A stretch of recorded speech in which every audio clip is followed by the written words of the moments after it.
always be willing to learn and listen to even the fools, because the fools can teach you too. Just don't listen too long. You understand? There's no way in hell he'll beat Lamont Peterson right here in Washington, D.C. Lamont is from a tough Southeast D.C. neighborhood. He's durable. Amir's not from the same cloth. Nice guy, don't get me wrong, but like I say, I would bet my home on it. I'd bet anything on it. I'll say that Lamont, he may lose the first few rounds, but he will figure Americana out and he'll walk them down. Yeah, because you have some pretty good names on your list that you battles you didn't fought. You did Cotto, Mayweather. You got a few guys in. Then you went to what is it?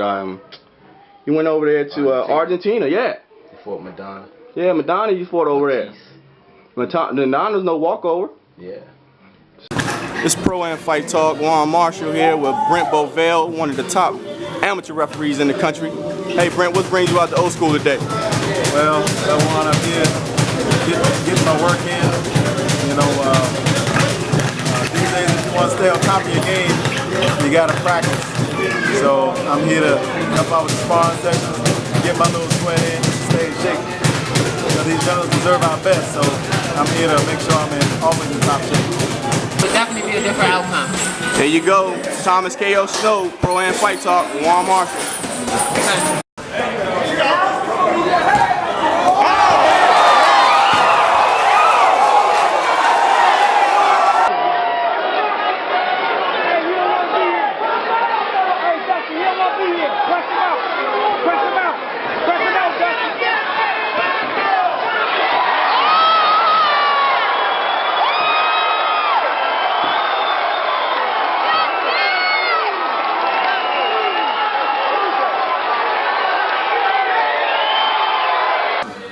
But there you have it, Golden Gloves champion 2012, Scooter Davis, 9 years old, on Pro-Am Fight Talk with Juan Marshall. Then with Mike Reed, 2011 Nationals Golden Gloves champion, and heading for the second Golden Glove champion 2012, just won the regionals and down in JC's in Waldorf. Say, hey Mike, how you doing today? I'm doing pretty good. I'm here to support my teammate Seth in this open workout. What do you think about all the local talent that we have in this area? You know, it's phenomenal, the talent that we have here. And it's a shame that the boxing that they have out in Vegas, we could have had the same caliber fights right here on the East Coast too, other than Atlantic City. I totally agree. This is a hotbed for boxing. We have a lot of good fighters. You know, out here, I'm not gonna mention names because I might forget somebody, because it's a lot of fighters out here and from every weight class. So just hopefully we can continue to bring boxing back like we did with the Lamont Peterson fight here at the convention center and myself. So hopefully some of those shows will continue to come back to this area, because like you said, there's a lot of boxers in this area, good boxers too. Yeah. Just training hard. Like I said, they could call me tomorrow and say, we need you out here in 2 weeks. And if that need be, I need to be ready. So right now I'm training hard, losing weight, making sure my weight isn't way too off the charts, making sure I'm good, making sure I can stick around 154. I'm in good cardio shape and everything. So they asked me to fight 4 rounds or 6 rounds, I should be able to do it. So no problem. Traveling wouldn't be an issue. You've been to Vegas, you've been to Jersey, you've been to Pennsylvania, yes, and you had like 4 local fights. Yes, how was that fighting locally? You know what I'm saying? Would you like more local fights, or would you rather fight more out of state fights? I think I'd rather build up everything out of state more. Out of state I can build up more fans. I got fans here, I got people that know who I am here. And it's good to have local fights, good to have people come out. But when I go out of town, the way I fight, I build fans. People like me, so they see this tall guy, pretty clean cut, young guys. It's pretty good.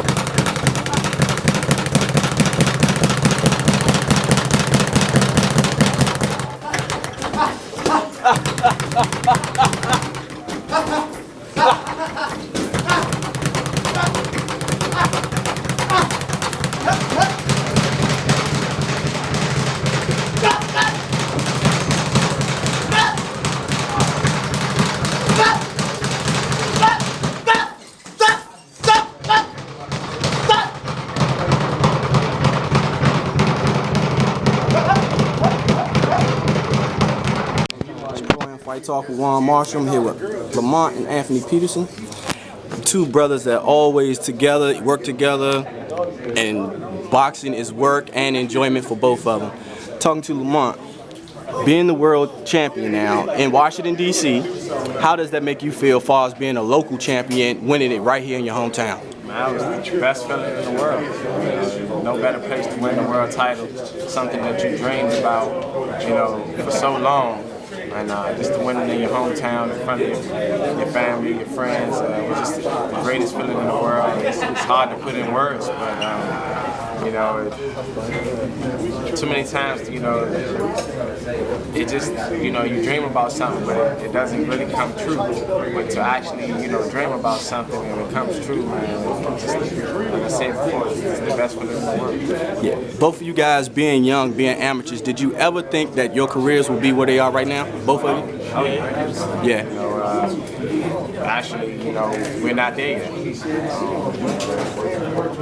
My dreams and my what I always thought was, you know, we'll both be world champions. We'll both be pound for pound, top 10 pound for pound fighters. You know, we'll both be champions for a long time until we retire. So, you know, we got a long way to go. This was, you know, December 10th was the first step, first big step for us. But it'll continue to go, and you know, it won't be too long before, you know, I'd rather be world champion with me. Yeah. Let's go back to December 10th. Well, Anthony, you winning your fight, and it's been a while since you was in the ring since you came back. Right. How did it feel, you know, being in the ring? I mean, it was a very weird feeling. I couldn't put it in words because I was so worried about his fight. But at the same time, I've been out for so long, I forgot what it felt like, you know, victory. Like, wow, this feels good, but at the same time, I got this emotion, like, man, my brother about to fight for a championship. You know what I mean? You just know when somebody's gonna win, you just know it's time. I just know it was this time. You know what I mean? And I was happy. I was real happy. You can see film, tapes, pictures. I was, you know, filled with joy because I knew I was there for the whole thing, from the beginning to the end, to when it happened. To see, you know, the bloody nose was the time he needed to defend himself in the ring. And now, you know, he's the king of the crop. I mean, he's top notch, 140-pounder out there. So, you know, that's a beautiful story. I love stories and good story in the books. And that, to me, it was one of the beautiful stories I've seen. Okay. Now, Lamont, you made it. I'm here with DeMarcus Chop Chop Corley, just coming in from Belfast, Ireland, with Tyrone Jones, coming in off his, I guess, so-called upset against Paul McClowski, who was looking forward to beating Chop Chop and moving on to his next victim. But Chop Chop put a halt to that. Hey, Chop, how's it going today? I'm just tired. I want to rest up, take about a week off, and then back in the gym. Yeah, back going to that fight. I guess Paul McClowski, he wasn't looking forward to having that kind of fight with you. And well, leading up to the fight, Paul said he wanted to knock me out. I said I was going there to knock him out. That was the only way I was going to get a decision win. So the game plan was to get a knockout. You guys work with the same trainer? And we work with the same two trainers, Larry Chase and Smith Johnson. Oh, okay. So how's it been working out with you guys, with the trainer? Been real good, you know what I'm saying? So Flip is my head trainer, but I remember with Nerve and Chase since I was young. So basically when Nerve and Chase come around now, it's just basically everything that I've been known, it's just like it's coming back together. But Flip, they both got two different styles, so you know, we just putting two different styles together, so it's gonna make us real good at what we do. So this guy, Robert DeLuz, what you know about him? I just know his name. Robert don't lose to lose, but he gonna lose Saturday night. Back here in Naylor Gardens here in Washington, D.C., Southeast D.C., and actually that's the home of these two gentlemen standing around me. Of course, you have Dusty Harrison being in action tomorrow night at the Washington Convention Center, and of course his father, Buddy Harrison, joins us as well. And he's just back from a sterling performance in the King's Hall in Belfast, Northern Ireland, where he shook up a part of the British Isles. He's the former WBO junior welterweight champion, DeMarcus Chop Chop Corley, who, to say you're on the comeback trail may not be totally accurate. How would you describe what's going on after your big win this past Saturday? Congratulations on that. Thanks a lot. Just happy to be back in the States. Hoping to look forward to fighting in the States, my next fight. Right now I'm just coming back from Ireland. Feel great. Get back in the gym next week. It was a great fight. I take my hat off to Paul McCoskey for giving me the opportunity to come over there and beat him. Community House, we're getting ready for our weigh-in for a big card tomorrow night at the Washington Convention Center. And we've been saying all along, in Beltway, we start them out young. We start them out very young and getting them into the pro ranks. And we know that Dusty Harris is not the only guy who's high school age, who's getting ready to make his pro debut. Joining us from Frederick, Maryland, by way of Clarksburg High School, is Dylan Heyman, 18 years old. From Naylor Gardens here in Southeast Washington. We're joined by a gentleman who, I tell you, in the early 2000s, late 1990s, there was no better amateur in this town than Harold Sweetly Parker.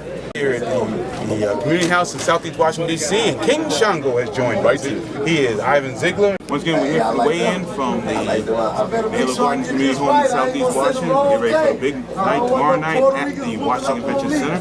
One of the guys returning home. I hadn't been here for a little bit of time, but we're good to have him back. Light heavyweight, undefeated light heavyweight out of Fort Washington, Maryland by D.C. And that's Thomas Top Dog Williams Jr. And Thomas, thanks for joining us, and good to have you back. Thank you, Gary. It's good to be back. It's been a while. I haven't been here since December 10th with Mark Peterson versus Amir Khan card. Fabulous night. I enjoyed it. It was a privilege for me and my corner and everybody to be on the card of that magnitude, you know, for the welterweight championship of the world, and it was just great to be back home and great to be on the card of that type of magnitude. Good enough, good enough. Continue our preview of our card coming up tomorrow night at the Washington Convention Center. We're joined by Ronaldo Misunderstood Games, Dr. Jerome Spears, and Juan Marshall, ProAmFightTalk.com, who's doing double duty, talking and filming us as well. So we'll talk more about that a little bit later on tonight, by the way. Nice card tonight.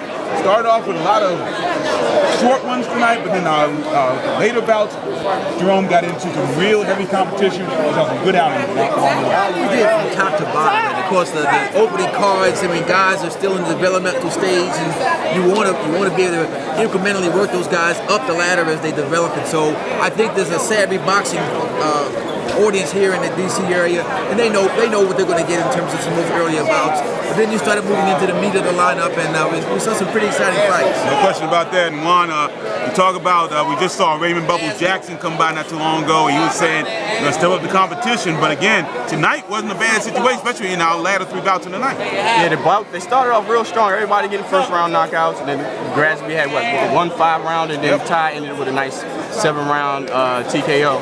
So it was a pretty good card tonight. No question about it. Fingers on this big.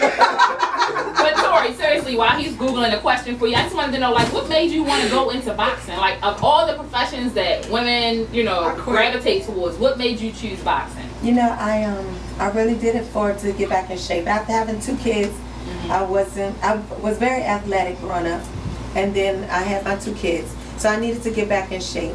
And so I just went, and boxing is the best way to get back in shape. Yeah. You know? So you were just exercising and realized you were knocking people out. Yeah. That's how you do it. Yeah. I don't know if we asked this question last time. How long did it take for you to get your first win? My very first fight was my first win. Undisputed. Undisputed. Undisputed. Undisputed. Say it right. Didn't say, pay attention. Yeah. Oh, that's very good. No. I'm here. I'm always here. I'm always here. It's Pro Am Fight Talk here in District Heights at the D Block Boxing Gym. Have an upcoming amateur fight event going on. Mac Rogers is here to talk to us. Hi, Gary Digital Williams here at the Burns Arena in Baltimore, Maryland, where we've just finished the card featuring the boxers from Baltimore versus the boxers from Philadelphia. We also had some other nice bouts as well. And joining us at the promoter of the card, you know him, he is Baltimore Maryland Hall of Famer, DC Boxing Hall of Famer. This is Jake Smith. And Jake, congratulations, another solid card. We found, I should say, a home with the amateurs with the situations. We found, yeah. I've always, You've always been there. My heart's been with the amateurs. Right. I mean, I got into the pros because it was a time to go to the pros. Right. Right now, I feel like I'm rebuilding the pros. No offense to anybody, but out with the old, in with the new. That's My team did a great job of making sure that was the case. And, you know, jet lag does play. People that have never been across seas and tried to be in a sporting event, it's a big issue. But I think we've done enough conditioning, but we've conquered that issue also. There's a difference between whooping somebody behind in front of 5,000 than it is in front of 32,000. Yeah. I love going in someone else's house and dethroning their ass.